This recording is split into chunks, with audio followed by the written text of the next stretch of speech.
अमृतमेदिनि विश्वविनोदिनि नन्दनुते गिरिवरविन्ध्यशिरोधिनि वासिनि विष्णुविलासिनि जिष्णुनुते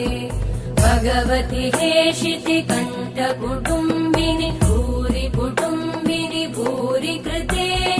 जय जय हे महिषासुरमर्दिनि रम्यकपर्दिनि शैलसुते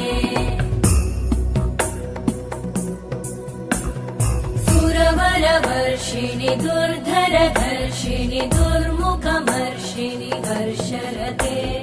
त्रिभुवनपोषिणि शङ्करतो